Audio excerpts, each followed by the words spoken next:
Welcome to episode 16 of my 2023 training diaries.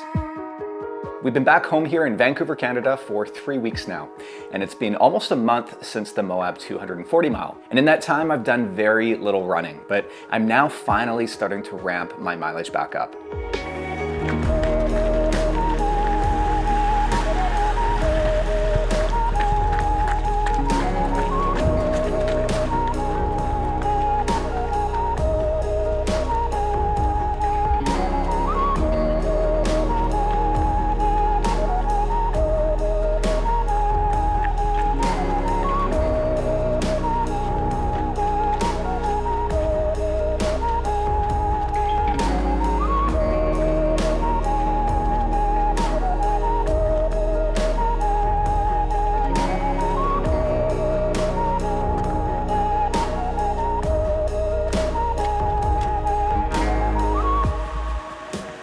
So in this video, I'm going to talk about a bunch of things.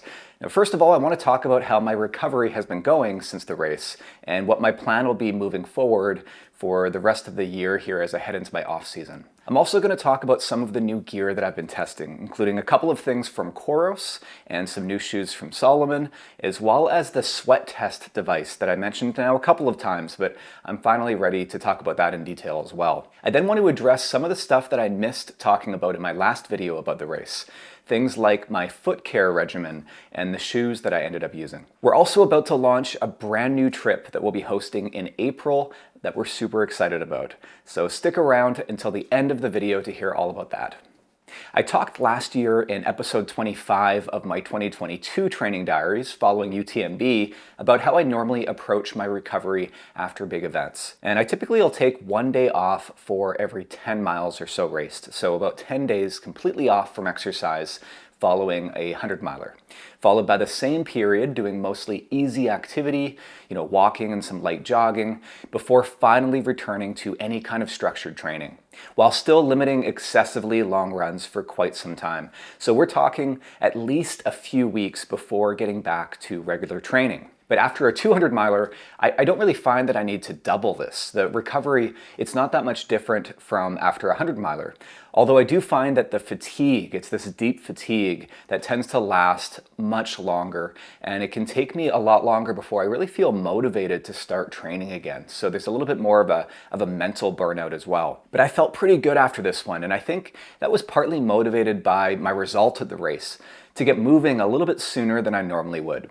So I finished the race at noon on the Monday, and then we flew home on the Friday, but I really didn't do any activity until the following Tuesday, when I went out for a 6-kilometer sort of run walk on the local trails. Now I planned to do mostly just walking, but I did end up alternating between about a minute or two of walking and maybe 3 or 4 minutes of easy jogging, which felt pretty good. So that was only a week after the race, but again, it was very short, which is still kind of rushing things and much sooner than I would normally try to get moving, but I was feeling pretty good. I then did 2 more runs at a very easy effort that week, between just 5 to 7 kilometers each. So again, a week completely off, followed by a week with just 3 very easy effort sort of run walks, totaling less than 18 kilometers. The third week, I then, again, only did 3 runs, but this time between about 6 to 9 kilometers each, for a total of just over 22 kilometers. And then again, this past week, the 4th week after the race, I've begun to slowly build up the mileage to as much as 12 kilometers so far, and will likely cap off the week here at just over 40 kilometers in total. So while I did start moving again a little bit sooner than I normally would, I'm building back up very slowly. Basically 10 to 20% per run in terms of distance, and then about 20% per week in terms of total mileage. But I'm not worrying about pace or effort, and I'm definitely not following a structured training plan, and likely won't for some time. I am, though, planning to get back into the gym to begin rebuilding my foundation of strength as I head into the off season. I also need to prepare for ski season, which is just around the corner here. But the hardest part has been adjusting my eating habits. I'm still down a few pounds from my normal body weight, but I'm burning so few calories at the moment compared to at the peak of my training that I just need to be conscious not to eat such large quantities of food as I normally would, and maybe to skip that second serving of dessert. I finally got my hands on a pair of the new Salomon Thunder Cross. They're sort of a mid-level shoe, not part of the S-Lab line that I normally would wear, but I figured the off-season would be the perfect chance to try something with a little more cushioning as well. So I'll report back on these once I've had a chance to put them through their paces. COROS were kind enough to send me 2 new accessories to test out, the COROS Pod 2 and the COROS Heart Rate Monitor. The Pod 2 is designed to provide more accurate and sensitive pace information without the usual delay of GPS. It also improves GPS routes and data consistency in dense urban environments, as well as improved measurements when running indoors. The heart rate monitor is designed to wear on your upper arm to provide more accurate measurements than from the wrist with the built-in heart rate monitors in the watch, while being much more comfortable than a chest-based strap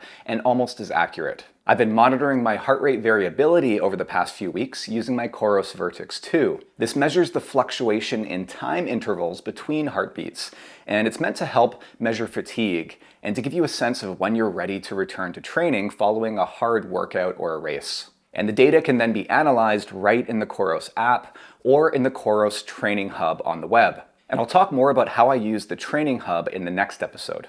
Throughout the winter, I'll be doing a little bit more road running and likely getting back into speed work, both on the treadmill and on the track. So both of these accessories should come in handy. So I'll report back on these as well. And by the way, if you're in the market for a new COROS watch, be sure to use my code PELTIER at coros.com to get a free accessory like these with your purchase. 2 episodes ago, when I talked about heat training, I mentioned this sweat test device from Nix Biosensors that I'd been testing out. And what this is a little device that you attach onto a patch, which you then stick onto your bicep. A handful of these patches are included, and they're meant to be used just once and then disposed of. And the patch is what collects the sweat while you run to then estimate both total quantity of sweat loss as well as the relative content of electrolyte loss. The pod connects to an app on your phone via Bluetooth so that you can download the data either right after your run for analysis or during your run so that you can get real-time data, including alerts on how much you should be drinking. So I tested it out on a few runs, first here in Vancouver in September to establish a baseline measurement, before using it again in Moab a few weeks later to see if anything had changed or how my body might respond in a different climate. And this is the idea. You're not meant to use it on every run, but just in a few different scenarios, and maybe after a heat training protocol.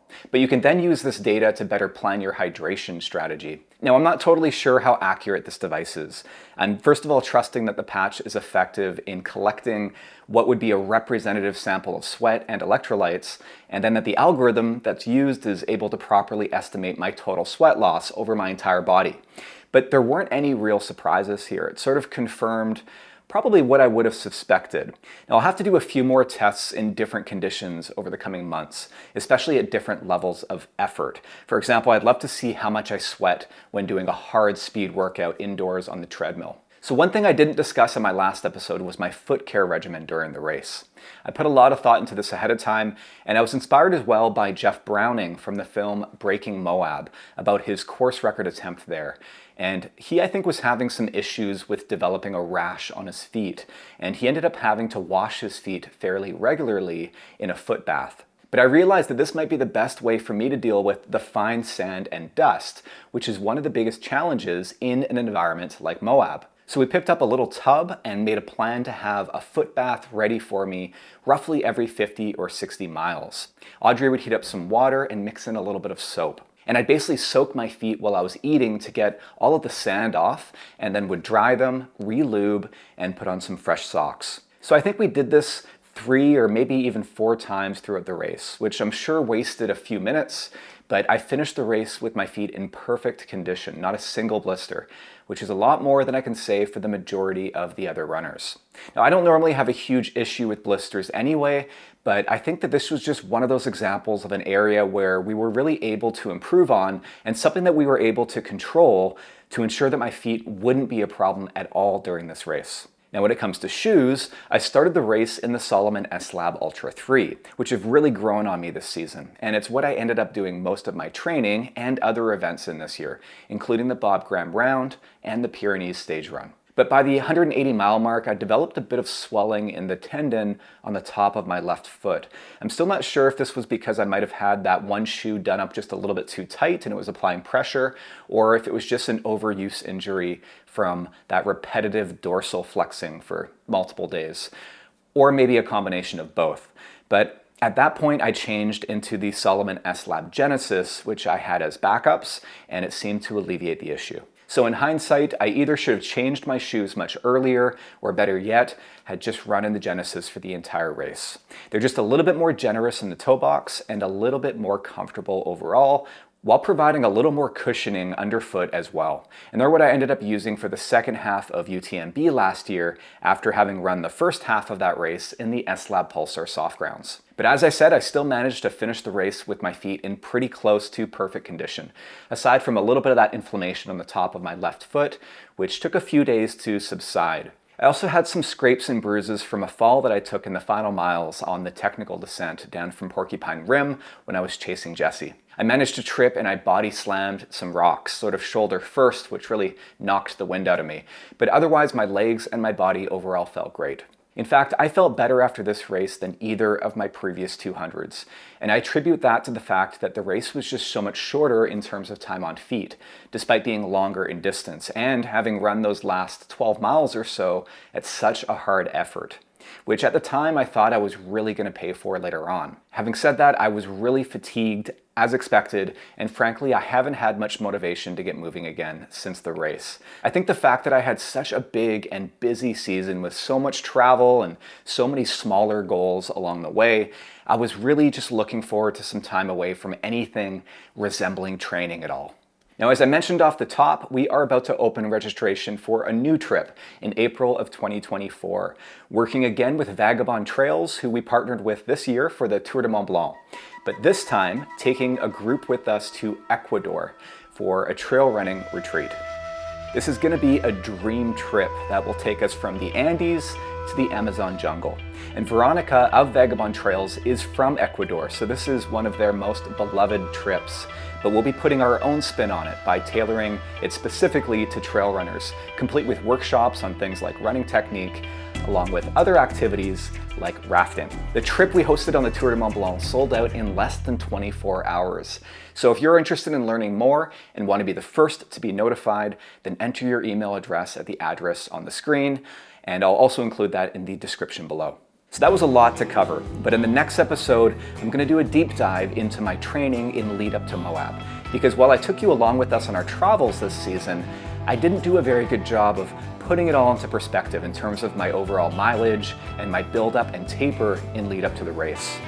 And in case you missed it, I recently published the 66-minute documentary from our fast packing adventure on the O circuit in Torres del Paine National Park. My channel members can also learn about the gear and logistics for the route, and thanks as always to my channel members for the support.